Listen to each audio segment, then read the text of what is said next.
I velika buka za ovog momka gore, koji nam je raspisao note.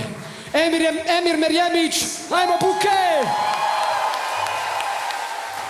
Ova loža u kojoj sada ovo radimo je loža broj 5 koja je inače loža Muzičke akademije, ona nije u vlasništvu, ali je pozorište uvijek nekako ostavi za profesore, studente, saradnike sa Muzičke akademije. Ako ste klasičar, vi ne možete izgubiti svoju pozadinu i svoj neki background, on će uvijek ostati u vama.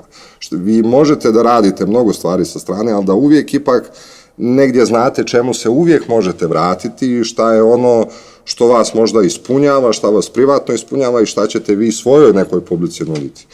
Ono što je za neke velike mase, ako smijem da kažem, za jednu veliku publiku jako korisno je to je da prihvatimo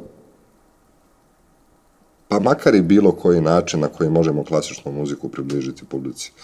Ako to znači da se simfonijski orkestri stavljaju u funkciju komercijalizacije, ako to znači da se horovi, kompletno ansambli stavljaju u neku drugu svrhu za koju su namijenjeni prije 200-300 godina, pa ja onda isto mogu da svim tim ljudima, kao što i postavim pitanje, onda se svi hajmo kolektivno vratiti 200-300 godina unazad i onda raditi to kako se radilo tada i da držimo neku vrstu digniteta.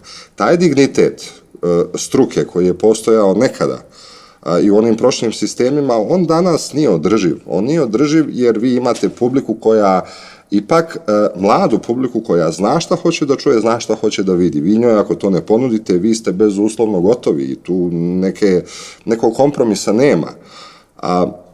Ako je cijena to da radimo projekte kao što su ovi, za koje usput smatram da su genijalni, jer iznjedre na kraju, kroz sav taj proces stvaralaštva, benda koji prvo radi svoj album, taj album koji postaje dostupan profesionalnim muzičarima da ga obrađuju, klasičnim muzičarima, i da ga kao takvog prezentiraju publici, ja smatram da je to genijalan put. Jer mi smo tim putem u Narodnom pozorištu Sarajevo došli do nekih crta u publici, do nekih emocionalnih stanja koja vi često nećete vidjeti ovdje.